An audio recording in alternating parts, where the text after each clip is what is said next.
of the Delaware County Board of Elections and later the Voter Registration Commission. My name is John McBlain. I'm a member of the board. Also present physically in the room is Scott Alberts, a member of our board, and we have online electronically with us our chair, Ashley Lunkenheimer. So good morning, Ms. Lunkenheimer. Good morning. The first order of business would be the approval of the minutes.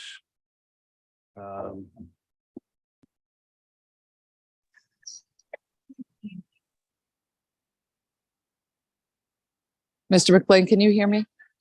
I can, yes. Okay, I've reviewed them and I moved to approve the minutes. I'll second that. All right, there's a motion and a second. All in favor, say aye. Aye. Aye. Any opposed? Aye. The ayes do have it. The consideration of our agenda. We have the agenda in front of us. I believe it's available for the public and it was posted on the website, I believe yesterday. Is that correct, Mr. Allen? I believe it was last week. Yes. Last week. Okay, great. I want to say last Wednesday or Thursday. Motion to approve the agenda as presented. If I may Okay. suggest before the motion's made that we move up items 8 and 9 to avoid any possible scheduling conflict with the chair right after public comment. Move that we adopt agenda as amended by the suggestion of Mr. Allen. I second. Thank you, Mr. Allen. I appreciate that accommodation. And you, Mr. McBlain, for chairing the meeting today. Any discussion on the motion? If not, all those in favor say aye. Aye. Aye. Opposed? The ayes do have it. So that's how we'll move forward. At this point, it's the opportunity for public comment. If any member of the public has comments, please just approach the podium and tell us your name and address for the record.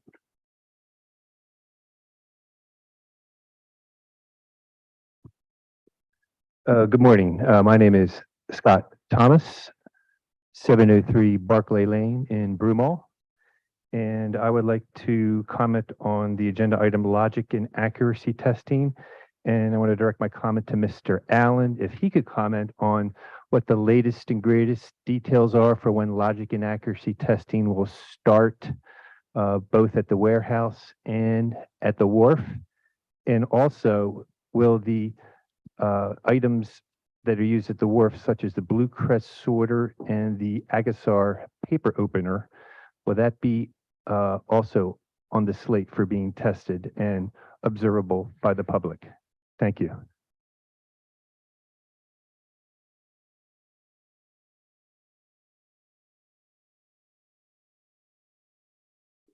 Good morning. My name is Karis Coker, 836 Concord Road in Glen Mills. Okay, thank you. My remarks are not to reflect in any way on the employees and the staff of the Board of Elections. However, I wish to address item number 8 and then the overall manner and business of this board. Item number 8 is a motion to seek cost for the November 2022 litigation. This Board of Elections and the Delaware County Council and their solicitors are the most resistant to accountability and transparency of any legislative body that I have ever observed or had to deal with. You make a mockery of the First Amendment right to petition the government for a redress of grievances. You let us have our say, you brush it aside, and you proceed with whatever it is you have determined to do. The operations of this board are crucial to the preservation of a free republic. We will make it or break it on the basis of the way our elections are conducted. The basis being the consent of the governed and free and fair and honestly conducted elections, both in the voting process and in the tabulation and in maintaining local control.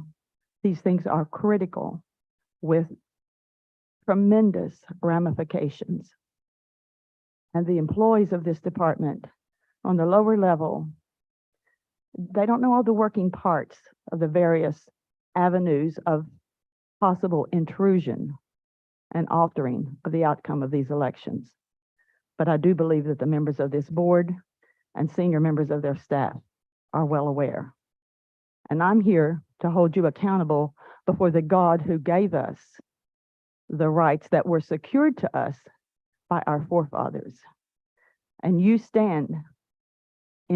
will stand before the judgment seat of Almighty God and give an account of your conduct, your honesty, your integrity, and how you deal with these issues. We are hanging in the balance, and you have a responsibility that will have eternal consequences. Thank you. Thank you.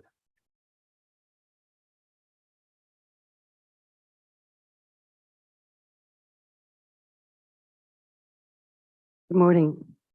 My name is Deborah DeSandro. I live at 1654 Hance Lane, Garnet Valley.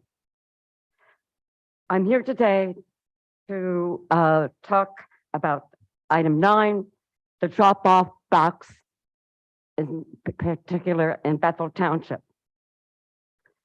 I'm a resident of Foxfield Retirement Community. We have over 700 residents. Many of our residents request the mail-in ballot, and many of them also prefer to use the drop-off box. A lot of us there, they have mobility issues, and frankly, they don't trust the mail. So they like the option that they can use this drop-off box, which is very closely located to our residents, and it goes right to you.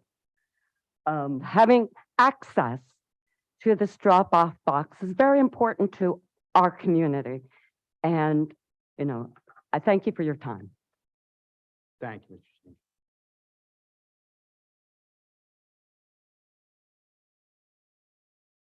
Good morning. My name is Joyce Schwartz, 514 Lombardi Road in Drexel Hill. Today, I would like to comment on the presentation that we had at the last Board of Elections meeting from NoLink, company that wants to do a trial run here in Delco for the primary. The trial run would be for electronic poll books and basically their whole program, their software. And I'm basically reading part of an article concerning NoLink for you this morning. It's from the Gateway Pundit. Yesterday, the Gateway Pundit reported on another system that is in use in multiple states that is connected to the internet, uncertified, and can be accessed by numerous government and outside entities.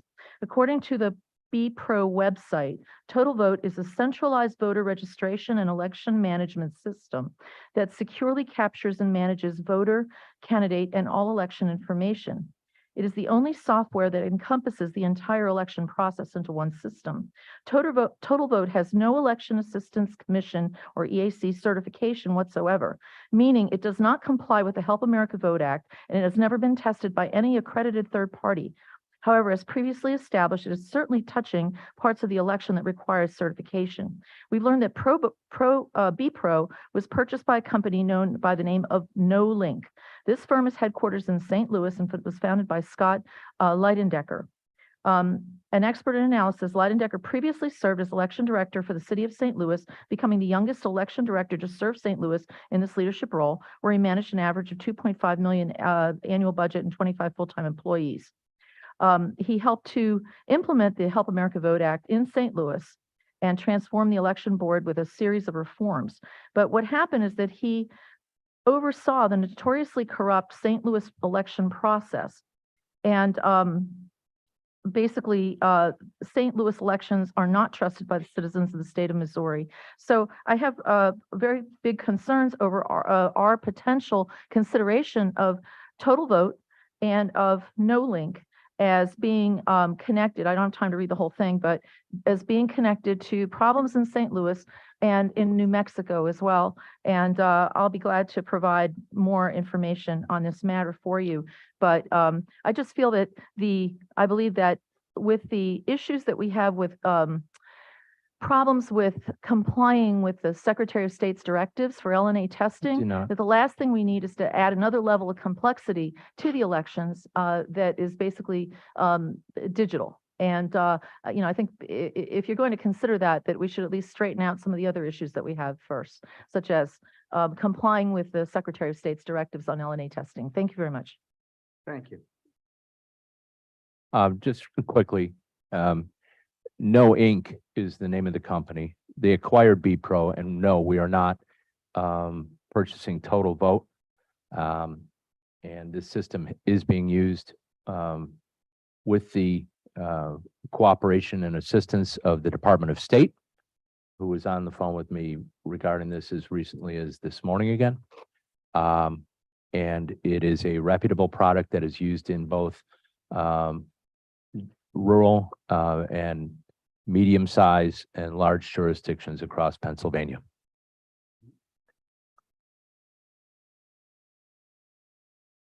My name's J.M. Bergen, Seacane, PA. I rise today in opposition of changing the polling place from Upper Darby 2-7 into Upper Darby 2-6, the firehouse. We had a board meeting. I'm on the board at the firehouse, and we determined that the space wasn't big enough to accommodate both places. I understand you want to move it out of the courthouse that day. But I suggest you move it back over into the library meeting space where they always did vote in the past. You guys have changed this polling place over the last 8 years at least 5 times. And it's caused a grave amount of confusion to the people that come into the firehouse to vote at the 2-6. We always have people standing in line, sometimes for an hour, during the 2020 presidential election, only to be told that they had to go over to the courthouse to vote. And again, we are opposed to the moving of that polling place into the firehouse, and suggest to you repost it and have it moved over in the library. Second of all, the drop boxes. The cameras that I noticed the last general election, the camera was out at the Broomall Library, the Marple Library, over on Sproul Road. The geniuses who set up the camera system put the solar panels underneath the canopy of a large tree out there. So I guess that's the reason why, the cameras weren't working there. But certainly the library cameras were working that day. There was no real need to not use that lock or that drop box, because it was under camera from the library. Also, somebody witnessed over at the Springfield Library on Powell Avenue, somebody dropped 5 envelopes into that box, okay? The camera really didn't catch anything but the person's back. The cameras are all trained to someone's back. They can't really see if they stack multiple envelopes and put it in the back. There should be 360-degree surveillance, including the license plates of the cars, who people get out of the car and put it into them drop boxes. Thank you. Sir, before you leave the microphone, can I ask for just a clarification? You mentioned during your comments about the firehouse, used the term "we." Are you speaking as a representative of the fire company or Yes, some I'm smaller group? I'm one So I know representative. you mentioned that, but are you their representative here today to say the fire company doesn't want to host the polling place? Yes, I'm a Okay. representative of the fire department. Thank you. Well, thank you, Mr. Bergen. And in regards to the polling place, it wasn't the board's, choice to move it, because the administration in the county at this point has changed the holiday schedule. Primary election day is no longer a holiday, so there are a number of polling places that are not available on primary election day. The court being one of them. Now, I think perhaps you need to, I know you're an active member of the fire company. I've talked to other members of the fire company who have contacted me regarding this issue, that it would, the polling place would be not in the community room, but a different part of the firehouse. And that would, there's very few available places, in those areas. There's no other community room in the firehouse other than that small conference room, which isn't big enough to accommodate. I think we have almost 2,400 people coming between the two polling places. I suggested if we move back into the library where it's always been since it's been moved over to, from the St. Eugene School, okay? They have a conference room over there, they have a meeting room there that they've used a number of times. Right. And the people are used to going back there, but.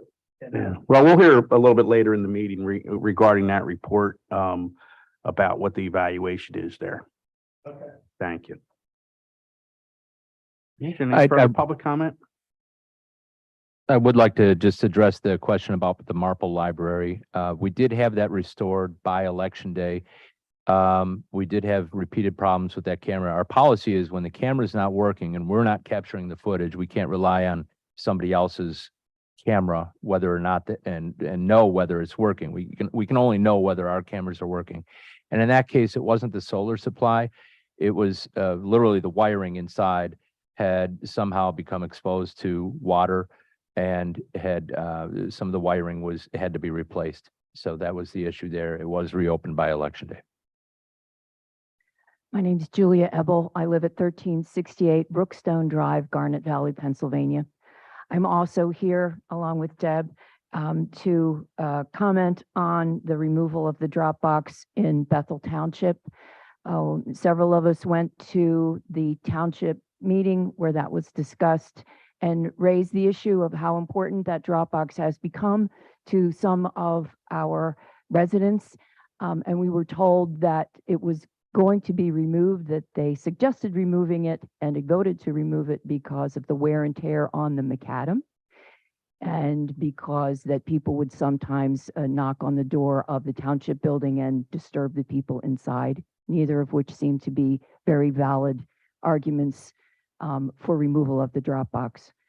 I also wish to make a comment that if the drop box is removed, it will be very important that people let someone, either this group or someone in the township, let all of the residents who have been using the drop box know that it is no longer available before Election Day, when it is going to be too late for them to mail their ballots. Thank you. Thank you. Ma'am, just on that point, I would just like to remind folks that our Dropbox system is countywide, and we have a number of drop boxes in excess of 30 at this point. So folks understand it's not as convenient, but they are able to use a different drop box in Delaware County. They're not limited to using the one in their own municipality. And there is a pretty detailed map of the operating drop boxes on the website. So there are other options available for folks if that drop box is removed, as it seems it will be. I believe it already has been removed. Yeah. And I think perhaps a sign where the Dropbox was that tells people where they can go to do. Yeah, that's not our property, so we don't have a lot of ability to put signage on someone else's property is the issue. Good morning. My name is Stephanie Darhanessian. I live at 3723 Highland Drive in Garnet Valley, Pennsylvania. I'm also here to talk about the Dropbox in Bethel Township with Deb and Julie. I also attended the meeting where they decided to, or the township supervisors decided to remove the Dropbox. And yes, some of the reasons seem not super valid about why they would do it. It also seems like we had more voter accessibility and now it's been removed, which is not the goal. Everybody should have the easiest access to voting. We do have a large community of 55 plus in our area, and giving them a super local way to vote seems very important and taking it away is not ideal. We also are trying to find out more information about, can we replace it? Can we put it somewhere else? If the reasons for taking the Dropbox away were related to it being at the municipal building and for wear and tear in the macadam, can we get a Dropbox put somewhere else? Maybe not for the primary, maybe for November, but I'm not sure how to go about getting information about what locations are appropriate and how to actually make that happen. Thank you. Thank you. All right, if there's nobody. Hi all. Hey, thanks for serving. I know it ain't easy, this job you guys have. I'm John Child. I live up in Radnor, 7th Ward, 2nd Precinct, 308 Rockingham Road in Garrett Hill. My overall comment is that, of course, I can't imagine, well, anyway, I think we should be encouraging everybody to get away from this centralized. I mean, years ago, we voted same day on paper with the ballots counted at the precinct. And there was never a peep from anybody about anything because everybody knew it was all on the up and up. Now it's so decentralized. I mean, the wharf, I mean, how many millions are going into that operation? We've got mail-in ballots. We've got the, now I hear about this, electronic poll books. I mean, that'll take us away from paper. That'll take us away from the humans. I think anything that decentralizes and brings it back to the precinct level is a good thing. Anything that takes it away from the precinct level is not a good thing.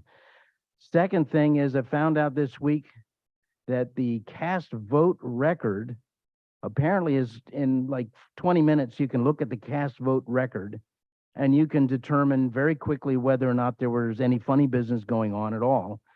And I understand after some right to know requests for the cast vote record, apparently it's written into the law that this is top secret information, unless I have this wrong. Nobody can see it. It can't be released. I know one fellow's filed a right to know to get a hold of this information, and it's been denied, and it's in appeal now. So I'm just wondering what other, if you knew about it, I mean, the cast vote record is top secret. Is that, it's written into the code apparently that nobody can look at it. And that's my comment. Thank you. Thank you, Mr. Child.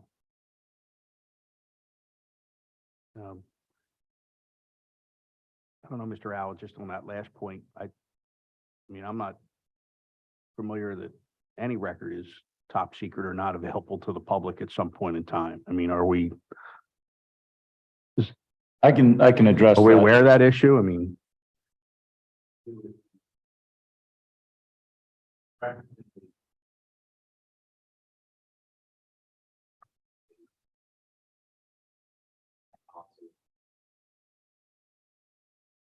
Tantamount to what? You, distributing the ballots. What do you mean? So to be clear, the code makes it clear that right to know requests don't extend to the ballots. That's been the law of Pennsylvania for a very long time. The Department of State, well, because the legislature passed a law that said that, and whenever they passed it in 1957 or whatever it was. In any event, the Department of State has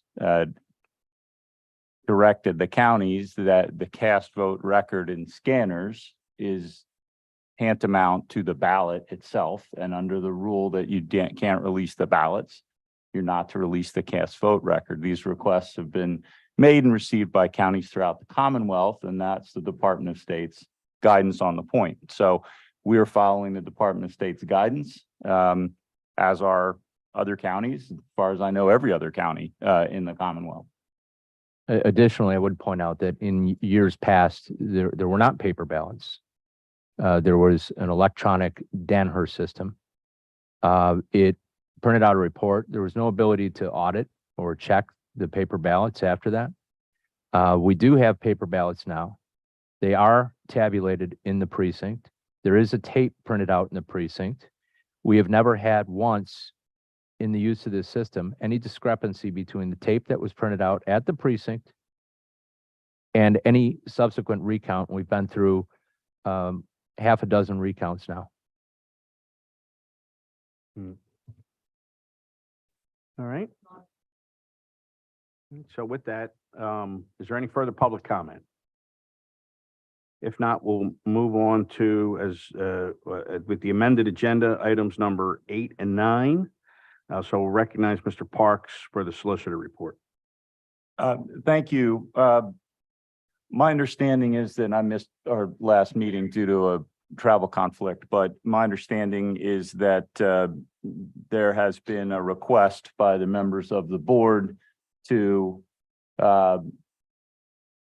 seek some guidance on whether costs can be recouped associated with the November 2022 litigation. We have prepared and circulated some legal guidance to the board on that, which I won't get into in substance here. And so I suppose, given that this is indicated as an action item, that the issue is for the board to consider, if should a motion be made on this topic, whether to direct the solicitor to seek costs or prepare the papers necessary to do so. That's my understanding, at least. And the seeking the cost would be in what form? I mean, without getting into the real substance spending, So as our memo discussed, there are a couple different avenues available. And we've made a recommendation as to the advisable avenue there. Okay. So, I don't know, is there a motion to seek the cost for the November 2022 litigation? Mr. McBlain, I would so move, consistent with the recommendation of the solicitor in their memorandum. Is there a second to that? Motion is second. Any discussion? I'll just say I am in support of the motion, and I made extensive comments, I think, at the January meeting. I would, just refer back to those. I still feel the same way. So I am supportive and thank the election staff and our legal counsel for the work they've done to take a look at this. And any other discussion on the motion? No, Mr. McBlain, I was going to say the same thing. For me, I stand on the record that we previously made on this issue. Sorry, Mr. Alberts, if I cut you off. No, quite all right. And I was basically going to say very much the same thing. So If there's no other discussion on the motion, all those in favor signify by saying aye. aye. Aye. Opposed? The ayes do have it.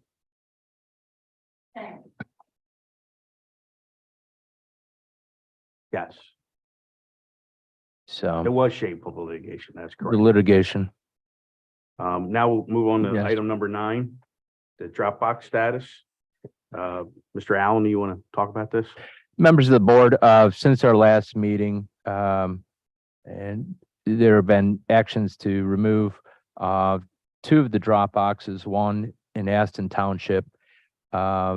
Because of construction at the community center, Aston Township declined to move it from the old location to the community center. Bethel Township also voted to remove.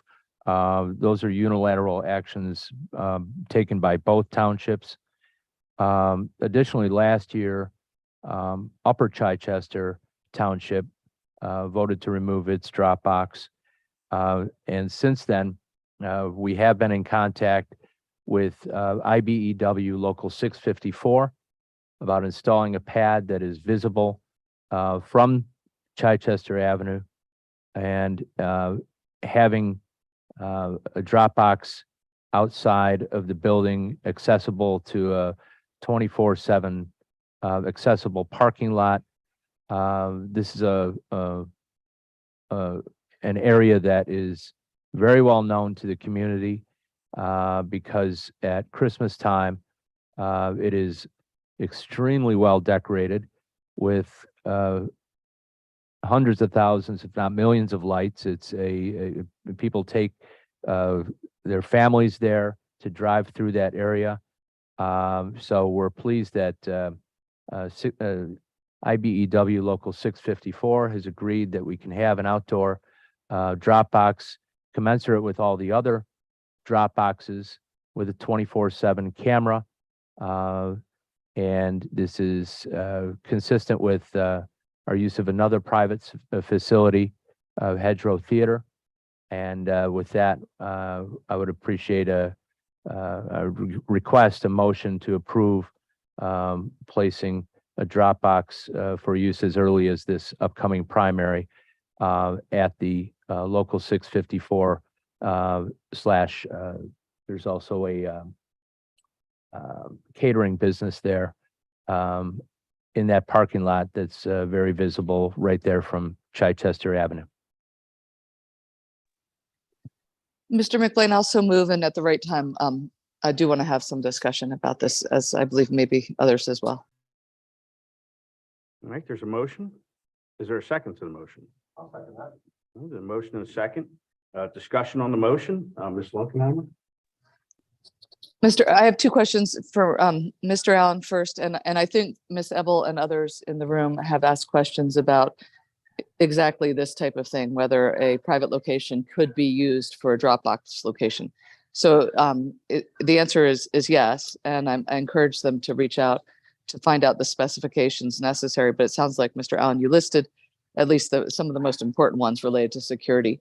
But I just wanted to get on the record, is it the recommendation of you and your team that this Dropbox be approved for installation? Yes, it is. This would help us serve the entire area. I listened to the voters talk about the Bethel Township location. My wife had used that location. So this would help serve the greater Aston, Upper Chi, and Bethel communities, given that those three drop boxes have been removed. And I am very familiar with the Hedgerow Theater Dropboxes. I happened to be at that theater last night for production by my son's play. Mr. Solicitor, do you have any concerns about the use of this location for a Dropbox? I do not. I think that we've established that Dropboxes at similar locations such as Hedgerow throughout the county have functioned perfectly well. They're, particularly in the higher visibility public spaces. I think that that's doesn't really have any unique concerns. Right, and that is how Hedgerow is located. It's very well located, open, and accessible to the public.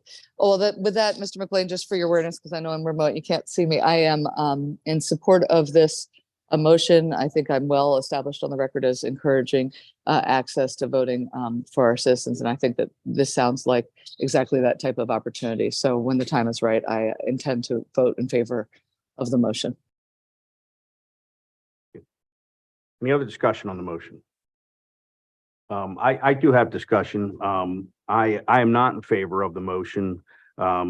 First, just procedurally, I think this is I'm unsure about how the location of Union Hall 654 came to be presented to the county. I'd like to hear from Mr. Allen. And let me start by saying, I don't have any qualms about the leadership or the membership of Union 654.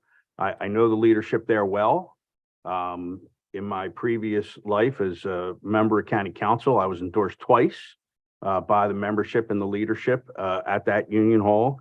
And I continue to know the men and women there who are active in the community, in the business world and in Delaware County. And like I said, my opposition doesn't have anything to do with any sort of lack of trust of the leadership or the membership there. However, that being said, I don't know how this came to be, and I have concern that it is just being presented to the public now, identified on the agenda as a new location in Upper Chichester. I will admit that if this board voted to place Dropbox at the Hedgerow Theater since September of 2021, I made a mistake and missed it. If it was presented to us at any time since I've been on the election board, but I find it troubling that we would be placing drop boxes at private companies or private institutions for a lot of reasons.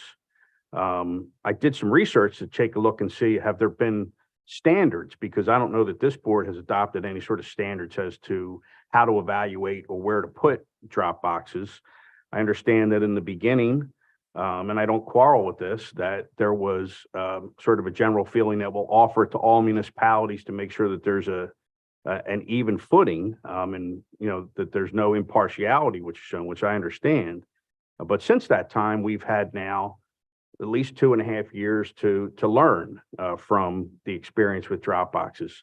Delaware County by far has the most drop boxes in the Commonwealth of Pennsylvania. We have too many drop boxes, and that's not a political statement, that's an administrative statement. We have not handled the collection of ballots from the drop box the same way twice that I'm aware of in any of the elections. We continue to reform our process to make it better, but it just shows that the fact that we have to keep changing it shows that there is an issue. Initially, we weren't collecting some of the election materials from the drop boxes until the early hours of the morning, 2 o'clock, 3 o'clock in the morning. And these are being returned to the wharf at 3 o'clock in the morning or so, which I believe erodes confidence in the process when you have ballots being driven around in the middle of the night. Most recently, we've had to deploy sort of another army of folks to collect these ballots from the drop boxes on election night to make sure each one of them is secured by 8 o'clock, to pick them up and deliver them to the wharf. And I believe in the last election, we just barely beat the deadline in order to include those ballots in the required report that has to be sent to Harrisburg by a certain time, by midnight or 1 a.m. On election night. So even with an army of people deployed, which again, I'm sure Mr. Allen will update us in the future, but a lot of those were county employees that were utilized by paying overtime in the last election. We may not have that available this time because the county employees will be working their regular jobs that day. So I'm not quite, like I said, I'm sure we'll hear about how that process will work. But then, so besides the sort of procedural way and the fact that we ought not to be expanding the number of drop boxes, you talk about where the drop boxes should be located.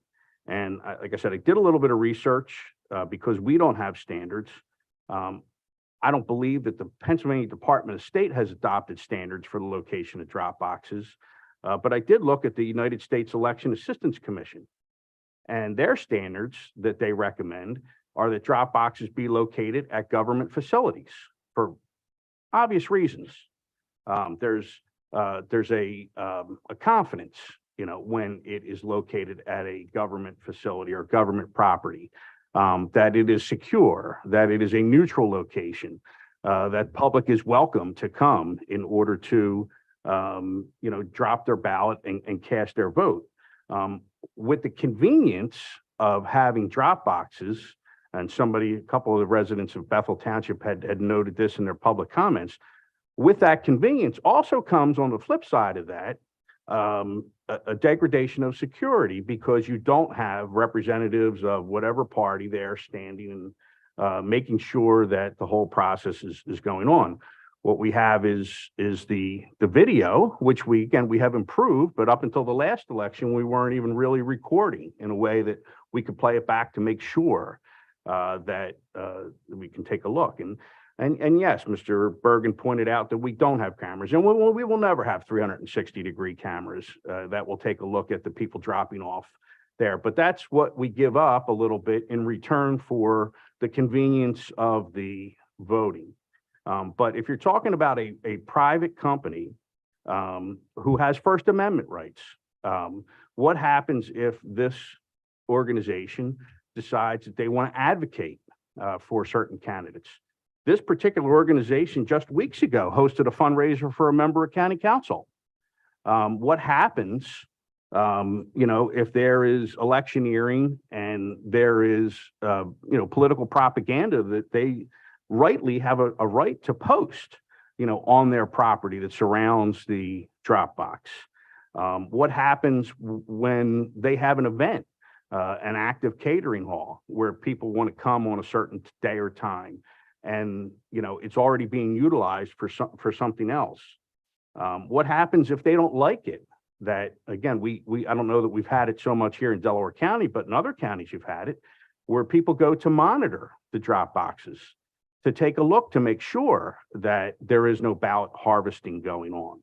And will this organization be agreeable that other individuals can be on their property, utilizing their resources in order to monitor this going on? I think we run down a dangerous path when we start putting drop boxes on private entities. And what will those standards be? Like I said, I have all the confidence in the world in 654. But what happens if another private organization sees that we're starting to place drop boxes on private property? What about if it's a gun and archery club that comes to us and wants to place a drop box on their property because they want to make sure that the residents in their area have the right to do that? What about religious institutions? You know, what about if the Catholic Church comes, or if the masjid would come, or Jewish temple comes? Will that be welcoming to everybody to do it that way? What about if political partisan groups themselves, the Millmont Republican Club, you know, or somebody wants to host a drop box? Will everybody feel safe and secure being able to deliver their ballot there? So I think that we have a plethora of government properties, government-run facilities here in Delaware County. We already have the most drop boxes in the entire Commonwealth, and perhaps the most in any county in the entire United States of America.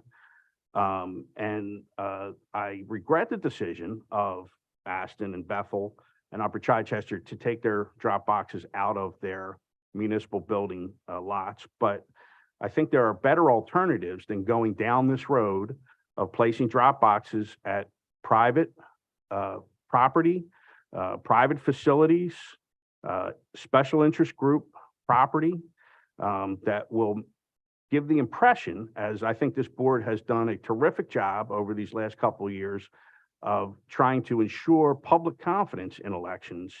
This will be a step back for us. So I thank the members of the board for the length of my comments, but I felt it necessary just to express those. Thank you, John. I have some comments in response to yours. I do appreciate your establishment of your trust and confidence in this particular union. Obviously, I know they've been supportive to you in your career, and I hate when the discourse around unions and politics singles them out for some kind of special treatment, like they're different than a private company or they're different from any other interest group. Working men and women, you know, put their money into their efforts to advocate for their positions, and I think that's legitimate and fine. I appreciate the operational difficulties of the Dropbox program, and certainly I know that it's difficult to collect in a timely fashion. We have struggled with that process, and we are working to improve it. And I would absolutely support the establishment of formal standards. I think I don't know if I'm in complete agreement with the recommendations that that you researched, mainly because I think that obviously we want to utilize government properties wherever possible for all kinds of reasons, but relying on the approval or disapproval of elected local bodies subjects the entire process to political gamesmanship and voter suppression. I don't think that is a perfect, you know, so I don't think it's entirely clear to most voters that a local government building is a politically neutral space. I mean, there's been reporting in this county of, you know, government employees taking lawn signs off people's lawns. There's always, you know, the possibility of that kind of thing arising that erodes people's trust. I'm not saying it's common or the norm. I'm just saying that we've had problems with private facilities, we've had problems with public facilities, we've had problems with religious facilities, and we vote in churches, temples, masjids, we vote in fire halls, some of which I don't know if the public is really that well educated on how our fire system is structured, but they are privately held firehouses in some cases organized as 501c4 entities, not as 501c3. 501c4 means you can engage in political activity. And some of them do. I mean, canvas launches, political rallies, these things have happened at firehouses.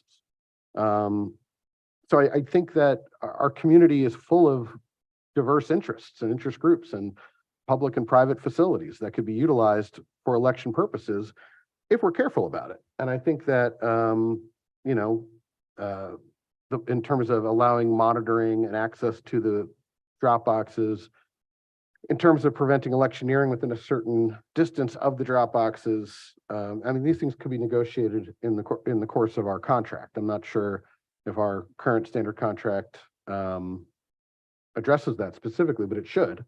And certainly a situation like has been brought up in Bethel, you know, the retirement community could host a Dropbox. So it would be if they would make it available to the whole community. And so the private entity would have to give up some of its First Amendment and control rights for that piece of property to grant the public an easement to use it. And I think there's a path towards that. But I do appreciate, you know, the lack of control becomes an issue. And we do have to be careful about that. So in this case, given that we're close to the primary and we have several communities nearby that do not have access to a Dropbox, I'm still in support of this idea.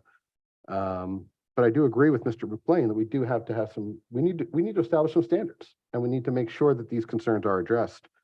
In terms of the camera thing, I also want to point out, it's whenever people bring up the positioning of specific cameras around Dropboxes, if people are worried that they're going to get caught on camera dropping 5 ballots into a Dropbox, they can just walk down the street to any blue post office box and drop 5 ballots in there.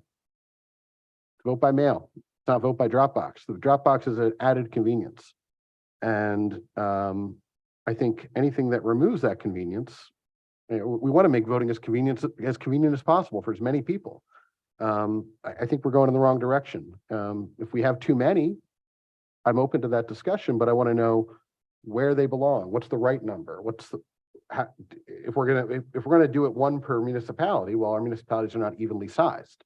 So let's have a district program throughout the county that accommodates population density. I mean, we just need to have, I do agree we need a better system, but I don't think that in this case, I have no objection to it being placed in this particular property in this particular circumstance. But let's do a study. Let's make the system better. Mr. McBlain, just one additional comment. I think neither of you were on the board when we voted on accepting these particular drop boxes, and there were presentations about some of the reasons why we chose those drop boxes related to security, as well as I believe Mr. Allen more recently has had discussion publicly about the camera use. So I think that to the extent that I think everybody's right that we probably should, I mean, I know we should, but I don't think we have set sort of in a comprehensive way what we look to for security standards. And there may be reasons that we want to keep some of those, you know, not public, but I encourage as much as we can transparency on that issue. Perhaps we can, Mr. Allen, perhaps we could have a discussion at another meeting about some of those features for our drop boxes that we think won't compromise the security, but will give full transparency to the standards that we have established and put them all together in one presentation. We'd be more than happy to prepare those. In the meantime, I do want to address, and Mr. McBlain and I have had this discussion leading up to this meeting, so I understand his concerns. I don't share all of them, particularly with the suggestion that we're headed down a dangerous path. I want to emphasize that no locations where we place a Dropbox hold the keys. We're the only ones who hold the keys to those. We're the only ones who control the cameras, and that's the way it should be. There are only a handful that are inside a location, and one is Chad's Ford, and another one that comes to mind is Ridley. And those present challenges. This one is not going to be inside the facility. Lastly, on the issue of advocacy at a location where voting occurs, or in this case, people are dropping off their envelopes, I don't think advocacy will be too effective at any Dropbox location where typically the person arriving has already got their ballot sealed in a secrecy envelope, then placed in their exterior envelope, and then signed and dated. Perhaps someone is really persuasive out there, but I doubt that if someone approached me as I was walking up to the Dropbox that I was going to tear it open, need to get a new envelope, go down to the voter service center. They'd have to lay out one heck of an argument. And secondly, on the advocacy issue, we have advocacy issues at every polling place that we have. And as we'll discuss later in this meeting with various polling place changes, we use public, we use private, we use a VW dealership, we use empty storefronts that are adjacent to storefronts. And when there's advocacy that happens, particularly in the form of campaigns that place political signs within outside of the campaign free zone legally, but they place them outside of the campaign free zone legally. I love that. That helps our voters find the polling place. They can be driving around the block, and if they see a cluster of 50 signs that say vote for Smith, vote for Jones, vote for this, vote for whatever, oh, that's where I'm going today. So I don't, this is going to be a safe distance from the building. Advocacy can happen now at our polling places and does happen sometimes too close to the polling place, and we have to go out and enforce the rules. But this is an open location. It's established as a location that the community itself visits with hundreds, if not thousands, of carloads of people at Christmas time. This is not a section of the parking lot that is jammed up even when there are union meetings. So I respect all the concerns that you raised. I just respectfully disagree with some of them. So that is why we made this recommendation to the board. And I do understand that advocacy goes on, and Mr. Alberts cogently made the point that, there's advocacy goes on, and we use firehouses, churches, storefronts on election day. But I would point out that there are dozens of pages of laws and rules about what can be done in terms of advocacy, where it can be done, who can be there for it, who has the ability to control it, who has the ability to observe it. And we have none of those rules, not one, for any Dropbox location. And I agree that it is not likely that somebody will roll up to the 654 hall, see a big banner, that says John McBlain hanging outside their building, and open their ballot to change their there. But they may not feel secure. They may not feel comfortable going to a place, where that type of advocacy is taking place. And believe me, it is absolutely the right of the union hall to do that. They have the ability to do all the advocacy they want. But I'm just talking about when we choose Dropbox locations, they should be places where people feel relatively secure and neutral that they're going to a place. Like I said, I hope we don't get to that point, because I hope we don't have issues with ballot harvesting. But when we get to the issue of monitors, if somebody's going to stand, if Mr. Bergen wants to go out and watch to see where the camera is angled and wants to stand there and watch people come up and do that, is somebody from the union hall, going to say, you're on our private property, we don't want you out here, or wearing a button, perhaps, that is different than the sign that might be hanging, on the union hall. I don't believe our contract, covers that. So I think that there aren't sufficient security and rules in place in order to protect against what I think are some valid concerns. And I would suggest before we head down this road, we do that. I would welcome, Mr. Alberts, you suggested we take a look. I mean, look, even with the Dropbox in Concord or wherever the next closest one is, that likely is closer for these people than if you went to Chester County or Montgomery County or Bucks County. In terms of a Dropbox where there's only a handful of them. So I would welcome that this board, start the process of taking a look at what are the right number of drop boxes, where should they be placed? I agree with you. We don't need a drop box in every municipality up and down Chester Pike, or along Baltimore Avenue.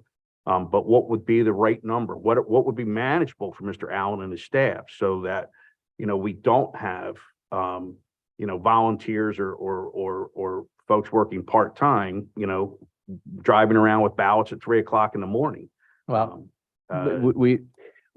I want to emphasize that we've always used county employees. They're in the past, you noted how there used to be another army that simply closed them shut at 8 p.m. and locked them down.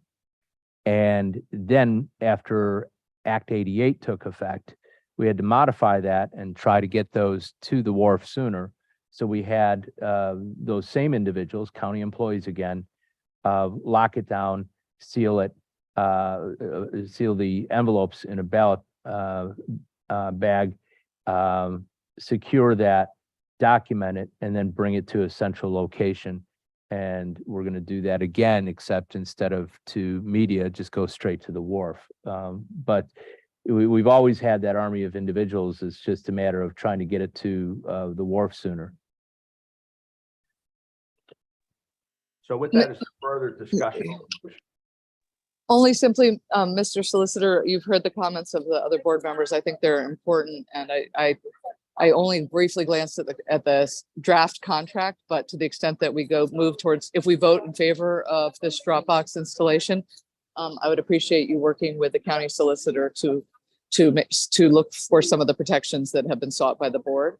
And also, Mr. Allen, I think as we look at the polling place consolidation or expansion project as we move forward, I think this is a great idea to look at the locations of the drop boxes. So I appreciate those comments as well, and I'm ready to vote. Thank you very much. Noted, Ms. Lunkenheimer. If there's no further discussion, then all in favor of the motion, say aye. Aye. Aye. All those opposed, say no. No. The ayes do have it. So with that, we will go back to item number 6, the Director of Elections report, Mr. Allen. Members of the board, yesterday, the filings occurred with the Department of State by candidates who filed nomination paperwork for their candidacies for the special election in the 163rd State House District. Since our last meeting, the incumbent resigned from the 163rd, and the Speaker of the House issued a writ to order an election, and the Department of State developed a calendar relative to having this on May 16. This affects the various items that follow in this report because the Department of State may not in fact certify this the candidates until as late as April 16th. And that is going to affect our operations and our voters in a number of ways. Specifically, absentee and mail-in ballots, if it takes that long, keep in mind when it happens on the 16th, that's the first time we can lock down the database, not just for these 48 precincts, but for all 428. You can't lock down part of the database and then lock down the last part later. And until the database can be locked down, that's when you can begin to perform tests and order test ballots from, we can certainly order some test ballots now based on the unlocked down database, but it's not the same as having the database in totality set. And then we can order ballots to test from our vote by mail vendor and our election day ballot vendor, and actually perform tests before we begin performing logic and accuracy testing. So even though we've legally notified the public that logic and accuracy testing will begin April 3rd, there's probably going to be only one ministerial step, and that's a new step of doing hash testing on the equipment. And what hash testing is you're testing, and we've never done this before. It's a recommended activity. It's not a required activity, but it's a recommended activity that most counties in the Commonwealth do not perform. As you're testing the software on the pieces of equipment before the election, you're testing to make sure that that is the valid hash that goes with the software from the manufacturer for that piece of equipment, and then doing so again after the election. So we're going to be using 10-sided dice to randomly select 5% of our precincts to go through the hash testing before the election, and then after the election. We're also, this is not part of logic and accuracy testing, but we're going to make it part of the logic accuracy testing where it comes to the equipment at the voting machine warehouse that the voters interact with on election day.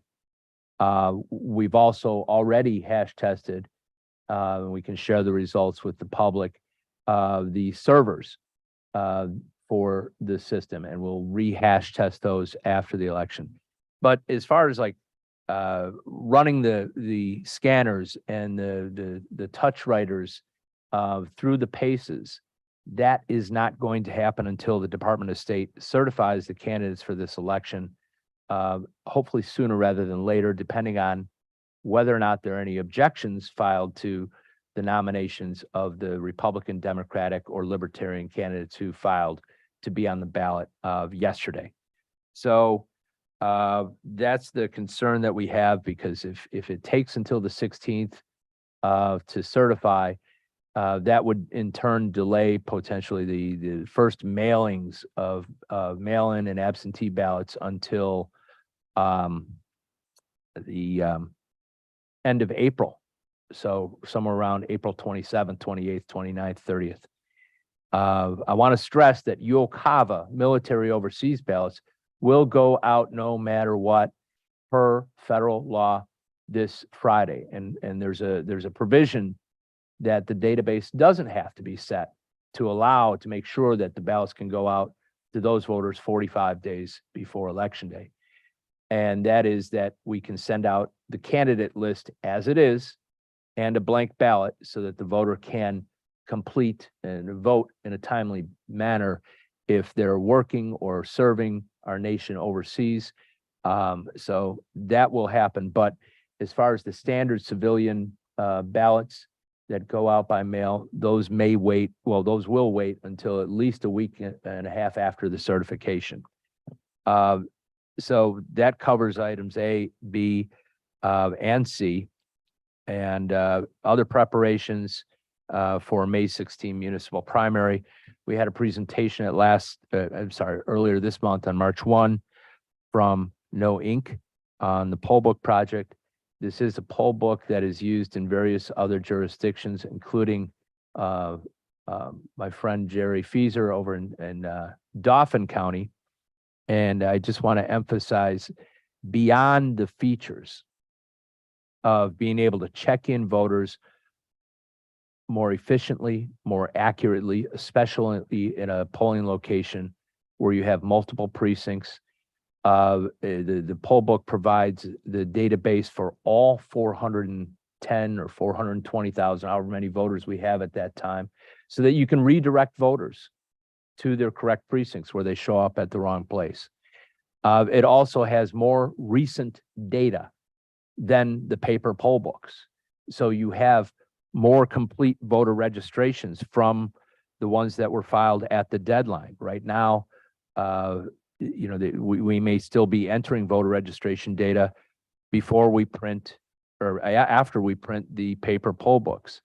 So then you have the best feature of all, which is consistent directions to the poll workers and the voters across the locations where the poll books are being used.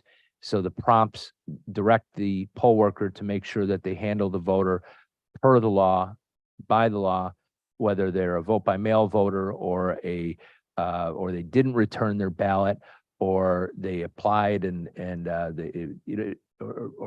in the wrong precinct. Whatever the situation is, the prompts or they need to verify their ID. The prompts take the person, the poll worker, through the right steps so that you're getting consistent treatment across the locations. We would be conducting this pilot project with No Ink at no cost to the county, other than our internal programming and costs. in 11 precincts, 4 in Upper Darby, 4 in Brookhaven, and 3 in Middletown. And we selected those because that gives a broad cross-section of the different areas that we serve. It also, in this instance, provides for 4 precincts that vote, 2 of which are going to be voting in the special election for the 163rd State Rep District, and 2 that do not. So this is an ideal place to make sure that we're getting people to the right precinct and getting them to the ballot that they're entitled to. As Mr. McBlain and I and the other board members and I have discussed, this election, this primary, will be complicated because in the last primary, there were only Democratic and Republican ballots. And if you were not registered with one of those 2 parties, you simply did not get a ballot. At this election, we have a special election in Radnor 4th Ward for commissioner. So we have to offer third-party voters ballots there. And we're going to have this special election in the 163rd State Rep District. So in those 48 precincts, we have to have the ability to check in voters with third-party ballots at those 48 precincts, but not in the other 378. So this is an ideal opportunity. One last thing, in Dauphin County, where the poll workers like ours tend to skew a little older, like me, if not older than that. They don't have it countywide yet, but the precincts that have used it, they've threatened the election director, if you try to take this away from me, I will not let you. There's no way, because they're faster, they're easier to use, they're more accurate, and the poll workers love them. Yeah, I just have a follow-up question on the third-party ballot issue. This is a question that I've been I think this, correct me if I'm wrong, this is the first time we've had a special election in a primary since mail-in balloting has been a thing in this county. Since the conversion to the paper ballots, yes. Yeah. So I happened to vote in a special election not too long ago in the 164th, where I reside. I don't remember exactly. I remember the last page had the special election on it. I don't remember if that was technically a separate ballot. So is it the case that a Republican voter comes in, will they receive 2 separate and distinct ballots? Or will the special election be a line item on their primary ballot? It will be the last item on their primary ballot, just as it was the last item on a general election ballot when we had a special election, I want to say at the end of 2021. Right. Okay. So I just want to be, I was worrying that it was going to start to be very expensive if we're printing third-party ballots, Democratic primary ballots, Democratic special ballot, if it's all, if we can, that sounds nice. This is ideal for the voter. There's no chance of an issue with, one precinct not handing out both Republican ballots or both Democratic ballots. It's already on the Republican ballot or the Democratic ballot. And then in these precincts also, it's the only item on the third-party ballot. So a Republican voter would vote for the candidates for statewide office, for the judiciary, for county council, for local officials, schools, township, borough, what have you. And then lastly would be the special election 163rd. Same for the Democratic voters. And then the third party voter would get a ballot that only has the 163rd. And that because they don't have a right to vote in those other contests. And that particular ballot will appear just as it does as for a general election. I'll list the candidate's name and their party in the same ballot order on all 3 ballots. Yes, they will have the same punch numbers. So I believe it's going to be 201, 202, and 203 across all 3 ballots. Thank you. I did have questions regarding that, and I don't know, Mr. Parks, I'll start off. Is there any direction in the election code or from the Department of State regarding what we have to do? And I'll give it, for instance, under the quote, the old way, when we had machines, my recollection was that when there was a special election, there had to be a separate machine for just the special election rather than the primary vote for the Republican or Democratic Party. So I have we looked to see, I mean, can we look to see, is there a requirement in terms of the way the mechanics of this has to work? We can look to see. I'm sure Jim is already on that, but I will make sure that we're doing it the right way. I know, for example, that when we have in Pennsylvania, when we vote on constitutional amendments, that's required to be on a separate page of the ballot. That was a point of some interest at a recent election because some counties didn't put it on a separate page. And We did, many counties, most, but except for like 3 or 4. Right. Did not. But that's actually a written rule to do that. So yeah, we're familiar with this type of thing. I do not believe that's a requirement here, but of course I'm gonna double check and make sure that's the case. And my initial thought, I mean, like I said, when I got questions from people that are interested in the 163rd, I said, well, I just presume it's going to be a separate ballot because you have the third party independent voters who are there. And then in terms of the setup of the ballots, it's not the same, the Republican and the Democrat for each town. There might be, I mean, and especially if it's going to be positioned at the end, it's you may have in one municipality a very short list, of borough council and one school board candidate, and then in a separate township, you may have multiple candidates for mayor, multiple candidates for council at large, for the ward, for a 9-member school board. If you've got a full slates of candidates, that's gonna spill and run. So it may not be positioned the same for Republicans and Democrats from one town to another. And I think we should have some consistency in what that is. That's why I just assumed that, sort of like we used to do, or that was the reason for having the separate machines, that we should have a separate piece of paper. I mean, we're already printing those for the independents. Would it be wise to, have a separate ballot just for the 163rd district that would be handed out in order to avoid any confusion or potential challenge that the, setup of the ballot is unequal or unfair, depending on the municipality that you're in? It literally in one municipality, it could be on the front page, but in another municipality, you'd have to flip to the back page to get it. Wouldn't it be better just to have a separate ballot there? And also in terms of if it is not determined until, if challenges aren't settled until mid to late April, just in terms of the printing for those 48 precincts in the 163rd, we would be able to print those. No, we would not. No. Again, you can't lock down part of the database and then lock down another part later.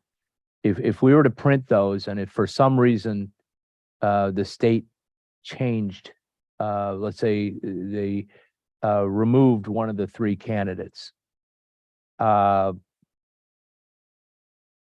we would have already printed off of a different database, and when those ballots come in, they would not be scannable. The barcodes, I would give you, that's not a hypothetical. That actually happened due to printer error in another county using the same voting equipment that we use.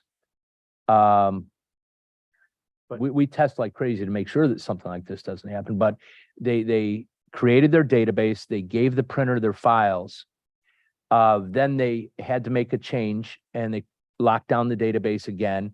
They did their tests, but when the printer went to print the actual election day ballots, I'm sorry, strike that, the vote by mail ballots, they accidentally pulled from the original set. I don't want to give our printer anything other than the final official set of ballots. Right. It's just But I think it's maybe that's the way, a it's the discussion right for way. another day, the sort of all or nothing nature of the lockdown of the database, because in the general election in 2022, we had an issue with that. Then we sent it out before all of the, was it in the general or the primary? No, we, Because the redistricting wasn't finished yet. no, that wasn't, that was, we had to lock down the database. And what happened was that there was a candidate, a couple of candidates who were removed way beyond the calendar deadline for the courts to remove candidates. Right. And we were able to work with the printer to black out those candidates. So we didn't have to change the database and the ballots were still functional. So there had been some ballots that hadn't been blacked out and we were able to notify those voters. And in that case, it was a House district where both of the candidates were bumped off the ballot and we wouldn't be able to count either one. So fortunately, no one was put at a severe disadvantage or anything like that.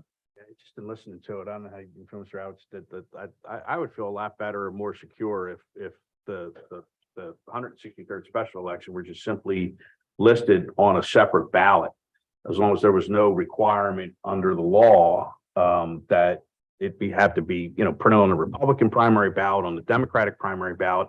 Now you've got libertarian candidates, that you've mixed into this. This is the first I've actually heard of a libertarian candidate, but I guarantee you with a libertarian candidate, there's always a challenge. I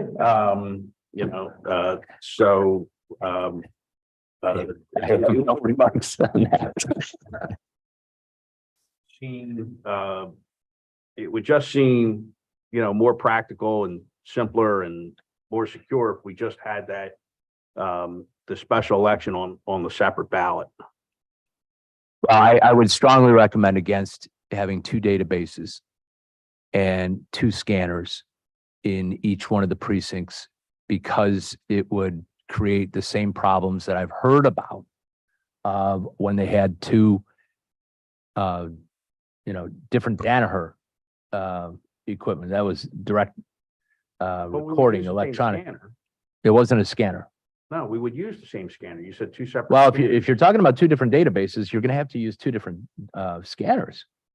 It could be the same database, but just like the constitutionality question that have to be on a separate piece of paper, they get run through the same scanner. So I'm just saying for. Yes, but simplify it the where- the printing aspects that you're talking about, the advantages that you're talking about as far as trying to print one before the other, the only way you would achieve that is if you added a much greater degree of complexity for our poll workers. I mean, one of the things I take great pride in is that I came here and half of our precincts were using two scanners for no reason. And it was just added logic and accuracy, added confusion for the poll workers, additional V drives at the end of the night. And I came in almost immediately and said, we have to get rid of this second scanner in these precincts. Scanners are not the choke point. And I don't want to reintroduce a second scanner. No, and I'm not suggesting that, nor am I suggesting we have a separate database, but I think just to, look, there's going to be a lot of attention focused on this race. I agree. I mean, it's for the control of the House of Representatives. I mean, and we're fooling ourselves if we don't think it'll get a lot of public attention. So I'm just thinking of the situation where, again, it's, when you say, well, how do you vote on this? Well, in Alden, it might be on the front page, of the ballot of the Democrat ballot, and then it might be on the back page of the Republican ballot because they have more candidates. And then if you go to Upper Darby Township, one precinct over, where actually Upper Darby second votes on the back end of the school, where Alden is, they have a large number of primary candidates, and it may be, all the way at the end of that second page. And I think you're really just going to cause confusion. And much like a constitutional question, we have the ability, it'll cost more for paper, but relatively speaking, we're talking about 48 precincts here.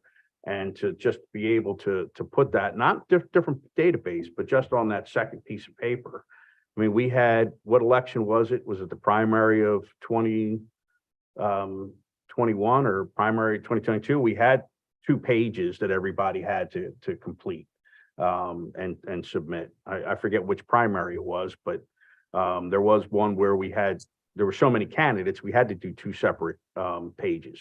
You know, a first page, a second page, and then a third page on a separate piece of paper. So I think that was constitutional amendments, and I want to say it was the November 2021 election.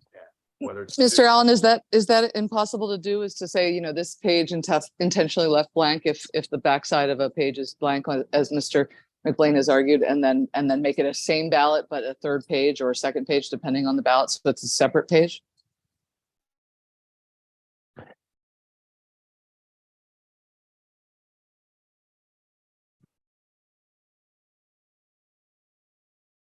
Well, I'm just trying to make sure that we do what's the most practical. I mean, there are a lot of things. Right. I think a separate ballot is where I just want to question what Mr. McBlain was just saying, was whether a second page is equally process. I hear you on the process of a second ballot, and the second scanners.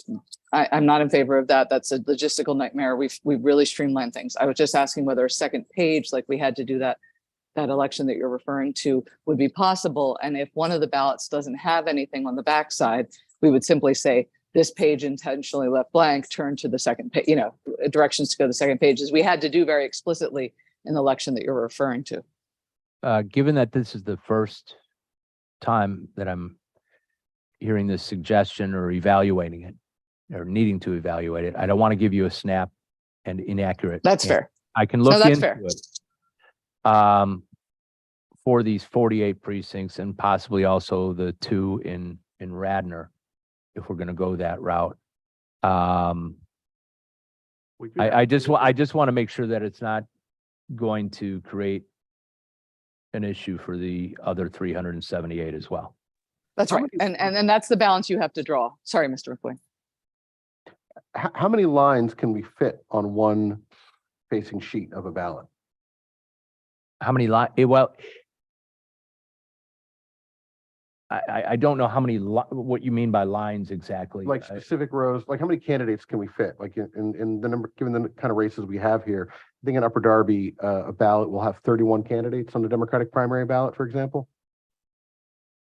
The short answer is it depends, because if you've got a vote for 5 office, then you've also, you have a very competitive field. You might have, 8 people running for those 5 nominations. There are 11. And then you have to add 5 write-in blanks. If it's a vote for 4, you only have to put in 4 write-in spaces, or 3 or 2. So there's no, I could show you all the examples of the ballots and walk you through those. We certainly can evaluate whether it can be consistently placed on the backside of the ballot. I don't know if that's an acceptable option either. Yeah, I'm just saying, I think because we don't know, and I'm conscious, obviously Upper Darby's got a lot of primary candidates. I don't know whether it's for one or both parties, at least one party's got a lot of primary candidates. Well, and that's the thrust of my question is like, is it like, is this academic, right? If they all fit on one side of one page, well, then it's kind of the same for everyone. I'd be amazed if precincts in Upper Darby don't go on to the back page. Not many do. But if we went to 8.5 by 14, I can check with the vendor. That's another solution. Then they can all fit, I feel confident, on the front side. Right now, we were at 8.5 by 11, but obviously when we made that decision, we were looking at historical, what, fits on both sides. And even with a special election, we won't need much of the back side. So we wanted to use the smallest size that we could. We can look into whether an 8.5 by 14, that since we have some time, unfortunately, because when we don't know how soon the Department of State will be making a decision, but we can look into that option as well. at this point, not knowing, what is ahead of us in the next few weeks, it just makes sense to me to say, hey, in order to avoid any challenges, I mean, and especially if it's closed, somebody's gonna, we'll have a challenge, we'll have legal costs, we'll have everything that goes along with it if, people looking for any difference. Just to make it as objective and neutral as possible and just put that on a separate page. And, not have to worry about it, not have to worry about whether some precincts in Upper Darby go, snake down 2 pages, whereas Alden is only a half a page, and you've got to skip forward. I think we do that with constitutional questions. And then isn't the retention of judges, doesn't that have to be on a separate piece of paper? I believe that's a separate piece of paper as But well. anyway, for constitutional questions, for the retention of judges, we'll have to do it in the fall this year, because I think we have judges. I was planning on not doing it, given the experience of watching all these other counties not go through the hassle and not get sued.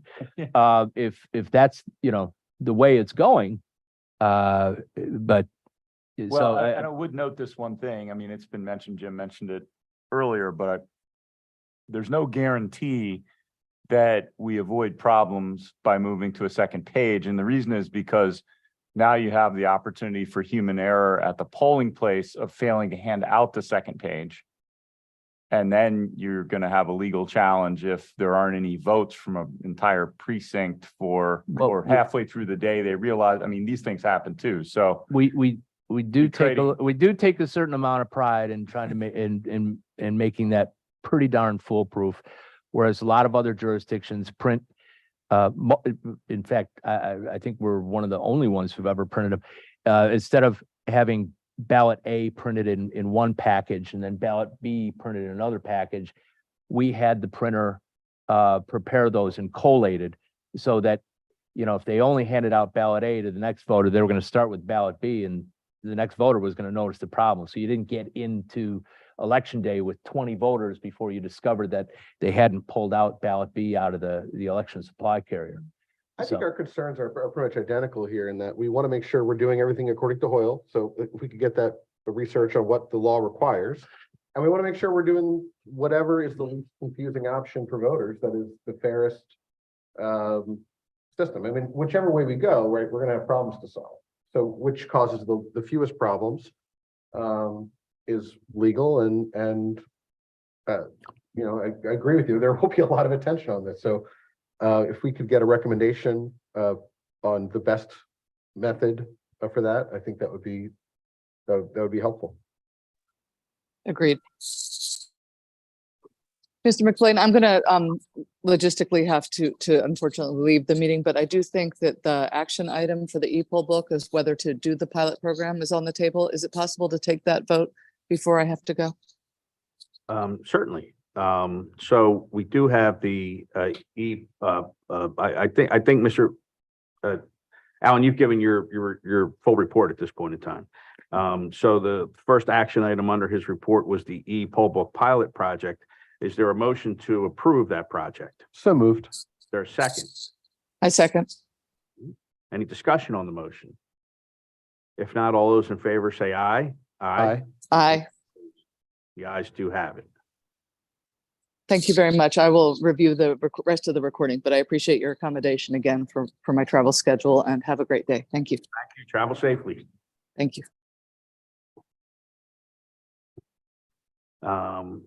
Ballot printing election day, ballot printing absentee mail, and we've covered those things, right? Yes, sir. So now we're up to agenda item 7, polling places. I'd like to welcome Jackie Dunn, who's been patiently waiting there.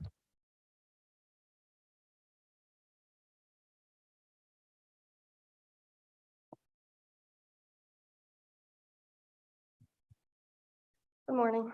Morning. Okay. On the agenda, I have for Upper Providence 2, currently located at Upper Providence District Court 32-2-46 at 939 North Providence Road. Due to the primary election not being a county holiday, we are unable to use that as a current location. So I would like to make a recommendation to move Upper Providence 2 from current location to Rose Street Elementary School, located at 1101 First Ave in Media, which currently hosts Upper Providence 3. Survey has been done, meets ADA requirements, also has adequate space. And party leaders have been notified, and we do have a bipartisan agreement. You want to handle these If- one by one?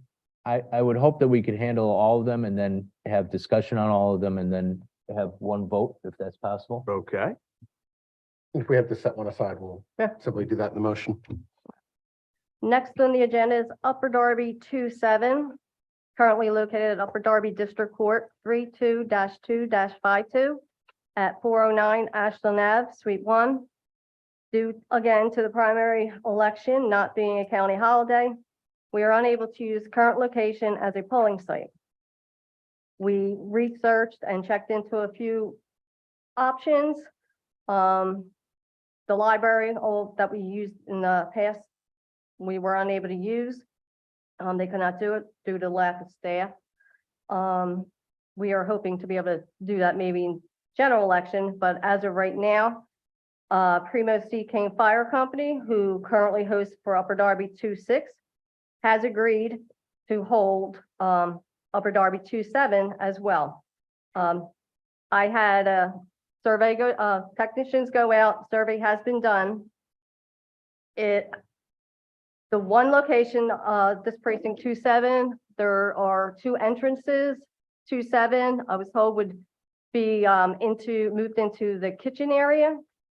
And 26 obviously is in the other part of the building. So it had two separate location entrances. Party leaders have been notified and they both agreed that that's acceptable and would hope to be able to move it for general election, but we'll check into that. Next on the agenda is Upper Darby 72, currently located at Delaware County Human Services at 20 South 69th Street. The primary is not a holiday. We did check into that location and we are still able to use it. However, we think we may have a better location at the municipal building, so I would like to not vote on this right now and let me check into using the municipal building to move this in, if that's okay. Next on the agenda is Eddystone North and South, currently located at Lighthouse Hall at 1401 East 9th Street in Eddystone. I was notified by the borough manager that the borough will be undergoing renovations, which will move the borough to Lighthouse Hall for the primary and general election. So I would like to propose moving Eddystone North and South from current location to Eddystone Elementary School located at 1400 East 9th Street, which is across the street. Survey has been done, meets ADA requirements, signs for proposal of change have been posted. Party leaders have been notified, and we do have a bipartisan agreement. Collingdale 1 and 2, currently located at the Collingdale Fire Company number 2 at McDade Boulevard and Mildred Ave. Collingdale Fire Company has been sold. I would like to make a recommendation moving Collingdale 1 and 2 from current location to Harris Elementary School located at 501 Sharon Avenue, which currently hosts Collingdale 7 as well. Survey has been done to make sure there is enough space and meets ADA requirements, and we are able to move 2 precincts in this location. We do have, party leaders have been notified, and we do have a bipartisan agreement.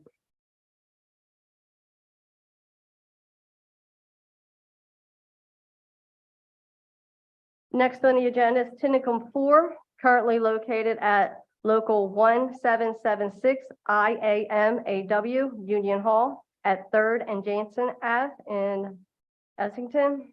I received a request from the judge of election for Tinicum 1 to move Tinicum 4 from its current location, which Tinicum 1, because unfortunately Tinicum 4 has had problems in the past with having enough poll workers to help out.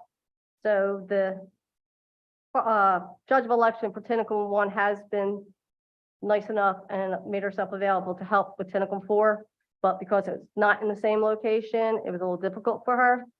So she would like to move them both into the same location so she could help out. Party leaders have been notified and we did go out for an inspection. There is enough space. Signs have been posted and we do have a bipartisan agreement. I believe that's everything. And lastly, Radnor 7-2 Oh. is not really a change, but we'd like the board to approve it. It's staying at the same location, but the building itself has been renamed St. James AME Church. All the same, under these circumstances, we did this also with the location last year in Springfield. When the name changed, we sent out notices to the voters that, you're still voting at the same location, but the name of the building has changed. Likewise, with all of the above items, we take polling place changes very seriously. And we send notices, and one of the reasons Crystal and her staff are here is so that they're ready to send out, begin preparing notices today to send those out at the very latest tomorrow for any precincts where we approve the changes. So with that, is there a motion to approve the polling place changes as listed in our agenda for A, B, D, E, F, and G, ad seriatim? I would make that motion. And I will second the motion. All those in favor say aye. Aye. Any opposed? The ayes do have it. So thank you very much, Jay. Thank you. With that, we are up to item number 10, the campaign finance waiver requests.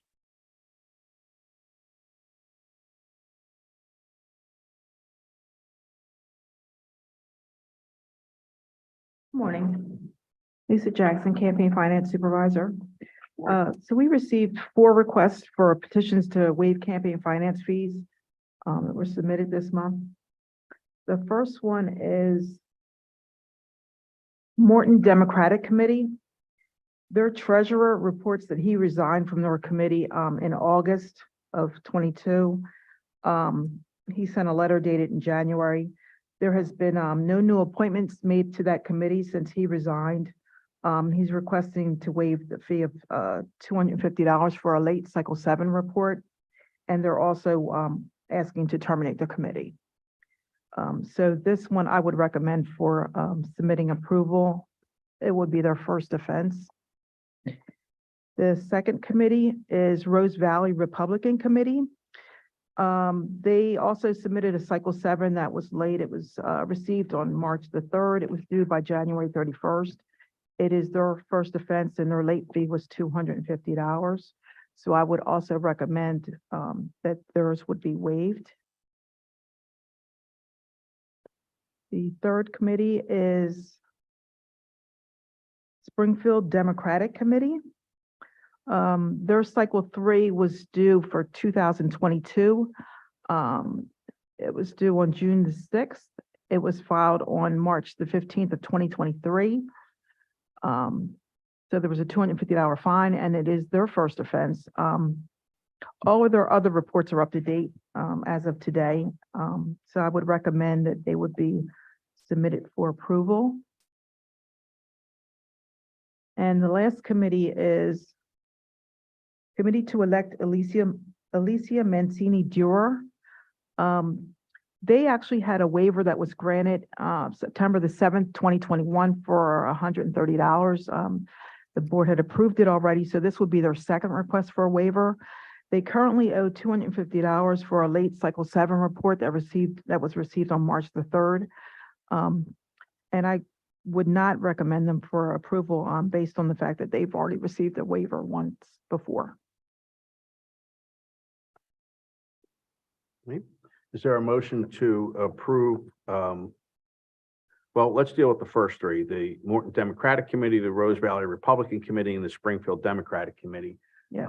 who presented waiver requests, and Ms. Jackson has, and the staff has recommended that for approval. Is there a motion to approve those waiver requests? Yeah, just to clarify, you did say the Morton Democratic Committee is submitting that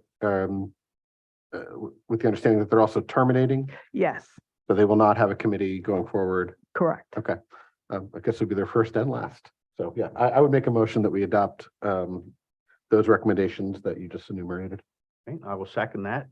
Any discussion on the motion? If not, all those in favor, signify by saying aye. Aye. Any opposed? The ayes do have it. And then the fourth one was, I missed the name, Ms. Jackson. I'm sorry. It was The committee to elect. Judge Stewart. Alicia Mancini Durer. It's, her first name Magistrate is, Judge in Haverford Township and part of Upper Darby. yeah, they're in she's in Haverford Township. Her treasurer is actually Julia Rakin. And she has already been approved for a waiver, September 7th of 2021. That was the first waiver approval. And it's still an active committee? Yes, it's still an active committee, yes. It's Yes, the they're same not- treasurer? Same treasurer, and they're not seeking to terminate. And give it to me one more time, I guess, what they missed. It was their cycle 7, the report was due on January the 31st, and it was received on March the 3rd. So their fee is a $250, late fee. So this would be the end of year. Right, your statement or- annual report, yes. Report your or annual- statement, depending on what they did, right? Correct, correct.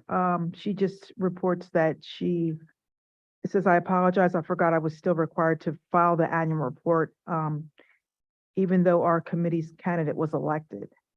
So it seems like the candidate was elected, but they still have reporting requirements. And those are, how long do they have between retention votes? I mean, that's a, Yeah, I mean, Oh. it's gonna be it for a while, I guess, for that committee. I mean, I understand and I respect the fact, hey, we give folks one shot, and then after that, I understand it's easy to do. I mean, I lean towards leniency in these matters. So if there was a motion to grant the waiver request, I wouldn't, yeah, I mean, I do think maybe just given the fact that this person's not going to be in the ballot for another 8 years, it doesn't seem like we do want them to report accurately and honestly, and they were given a warning. I would say let's increase the severity of the warning at least, or let them know that termination is an option. But I also lean towards leniency we're things that are made in good faith, and it sounds like this is not it sounds like they just sort of forgot that they even had a committee. Correct. So, Okay. It's been the board's policy to waive once, which I think is a good way to operate. I mean, we see that a lot with like traffic violations where you get right. the equivalent of supervision and you get a pass. If we're going to do this for this committee, I just want it to be clear for the record that we're evaluating this based on extenuating circumstances. And I want to offer the board, the other option might be to cut it in half as opposed to waive it. That's up to the board to consider. If you think if you think the circumstances are rather unique in that, the person won't be running for a long time again, we'll need to make notation in the record to make sure that we don't get, Right. I'm sympathetic. I guess I'm expressing my sympathy and my general trend towards leniency. I don't think that I actually don't think this is an extenuating circumstance. I do think this is just a case of simple negligence, good faith, and not any particularly egregious form of negligence. Yeah. But I do think Well, if there's I no may, extenuating circumstance unless you know of one. yeah, if I may, well, her first waiver that was approved, it just says that, between her work, parent, and home obligations, it fell off her radar. And for this waiver, it says that she apologized because she, forgot. So I just feel like, the treasurer's just been, a little lax in reporting her requirements. I don't know if that's considered extenuating circumstances. I would just add one other point for consideration of the board, and maybe Ms. Jackson, you can speak to this, but it's my understanding that we are one of the few counties in the Commonwealth that actually does waive first-time violations. Most don't. Well, that's important context. And so. A tough Commonwealth out there. How about if the board would entertain a motion to accept the recommendation, but reduce the fine to $125, which I think is half of what the fine amount would be. I think that's a reasonable approach. I would make that recommendation. I would make that motion. I will second the motion. Is there any discussion on the motion? All those in favor say aye. Aye. Aye. Any opposed? The ayes have it. All right, thank you. Thank you so much, Ms. Jackson. The next meeting date is tentatively set for April the 25th. We may need to move sooner than that if we're possibly going to be hearing anything related to developments with the 163rd State Representative District and or any polling place changes that, you know, where we're going to want to get the notices out sooner rather than later. That would, the final day they can certify, is that, Yeah, hopefully they won't wait until the 16th. are you suggesting the 18th? No, I'm suggesting that we meet before then, perhaps, at the, you know, for a very brief meeting, perhaps next week. If there possibly are, different, you know, determinations that I received from, either after consulting with our IT department and the ballot layout, or that, Mr. Parks, concludes after the review of the law. These are items that we really need to settle sooner rather than later. So maybe April the 4th, Tuesday? Or the, yeah, Tuesday or the Thursday after would work. I don't know what your schedules are like. My personal schedule, I have a daughter that's a swimmer, and it is the national championships. in That means Queens, you're a North driver. Carolina next week, which I'm probably only going for the second half of. Okay, And Thursday, I have the second night of Passover. I will be out of town. okay. That Tuesday, I'm out of town, but I'm gonna see if my colleague Nick can cover for me, and if not, I can always participate by telephone or video connection or what have you. So I'll get together with the chair and try to get a determination as quickly as possible for whether it's not Tuesday, perhaps Monday or Wednesday or something like that. Is it possible to do a different time on Tuesday, an afternoon? meeting? I'll have to check on the availability of this room, or we can check on the availability of another room if necessary. I do have an obligation that morning. That would be tight, but the rest of the day, I'm fairly flexible. Okay, let me find out. I think county council will be meeting next week, so it might be hard to get any space in this room. So would Monday possibly? Monday, I think, is much more flexible for me. Okay. We'll pencil that in. Monday the 3rd, so we would just Monday urge or- members we'll- of the public to watch our website. Obviously, there will be public notice published, but we are talking about having an interim meeting prior to the regularly scheduled meeting at the end of April. Mainly deal with the 163rd district issues. So, you know, please just watch our website for any scheduling. Okay. All right, with that, is there a motion to adjourn the Board of Elections meeting? Moved. All right, I'll second. All in favor? Aye. We will now call to order the meeting of the Voter Registration Commission and welcome the report of the manager of voter registration, Crystal, who's already at the podium. There you go. Good morning. Just a few updates. The polling place changes that were just approved that will be a little over 8,400 voter registration cards that we'll have to print, seal, and mail out. Our goal is to get them out before the end of the week. We'll start them today in changing that in our short database. Currently to date, we have just over 403,000 registered voters in Delaware County. And I just pulled some application statistics as well. So to date, from last election to yesterday, voter registration office has processed approximately 28,000 registration applications. About 8,200 of those were new registered voters. I didn't have much to pull. If you have any questions, I can hopefully answer. I do want to commend Crystal and her staff for pitching in for a little bit in the last couple of weeks with the vote by mail backlog. So we have roughly 25,000 applications.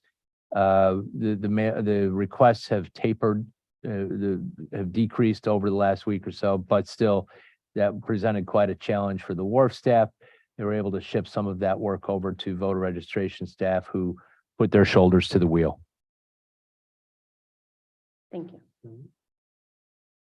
Mr. Roberts, any questions or No. discussions? Thank you for your report. Always. Thank you. Thank you very much, Crystal. Thank you. This is the moment for public comment during the voter registration commission. Is there any public comment? Yes, sir. Just give us your name and address. It's a different meeting. I know you were here before, but.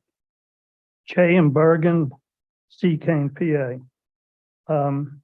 I would like to know, who gave permission to move the polling place into the kitchen at the firehouse, which is controlled by the union. Miss Dunn, testified that somebody gave her permission, and what party leader signed off on it? Because the party leader that I talked to said he was totally opposed to it. I keep the minutes of our firehouse meetings, and he was totally opposed to it. Just to be clear, sir, this relates back to the Board of Elections meeting. We're here for public comment on the voter registration commission. So we can have this discussion, but your comment's not germane to the current meeting that's happening. Well, Crystal just mentioned she had to change or send out notices of this election change, which I'm totally opposed to. And at the board meeting, the company members of the firehouse are opposed to. Well, Ms. Brett, who gave them permission? We did. I mean, we just did it, but in terms of the fire company, there'll be an agreement. Am I correct? No, they're not in agreement. Okay, well, if there's not a written agreement that is signed by the appropriate officer of the fire company, then you need two parties in order to agree. Correct. And I am the secretary and I would have signed that agreement. Okay, well. And I can testify that I didn't sign it. Okay, if the proper officers, I don't think it's been presented yet, but if the proper officers don't agree to it or sign it, then we'll have to deal with that again or separately. But maybe we can have a conversation offline, with Ms. Dunn in regards to, who it was that she spoke with Okay. as part of the, but we're in the voter registration commission meeting. And just to be clear, the fire company owns all three buildings that we're talking about, the courthouse, the library, and the fire hall. Correct. Right. And the But room when that we we're talking rented- about, the common room, is the room where you work as a election board member. Yes. And I would just like to point out that that room is equal in size to the Upper W1 Center, which currently hosts four precincts, and we're discussing adding a fifth. So in terms of the space thing, I do think that, just to be clear what all the facts are, we should know who authorized this other space in the firehouse. Okay. And the party leader that authorized it? Could you was repeat that loud enough so it's recorded? Tom McCosey authorized that? And he is a board member of Primus Yes, Seacane, he's the chairman. and he is also, I believe, the former party leader. Do you have, who are the party leaders that authorized or that approved, expressed no opposition, and whatever the language is?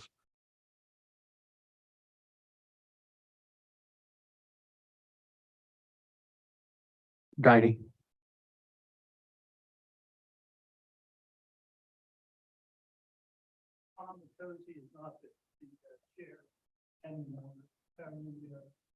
Tracy. Yeah. Mr. Chair, please note the speaker's time has expired. Thank you.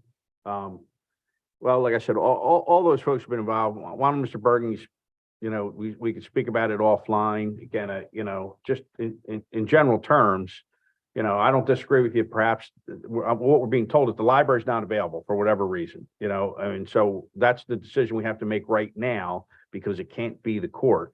My preference would be that it still remain in that compound because that's what voters are used to. True. So I really think that there's sufficient space in that compound that we should be able to find space for a precinct, whether it's the community room, the kitchen. I have been in that kitchen. That would be the nicest polling place in Delaware County, by the way.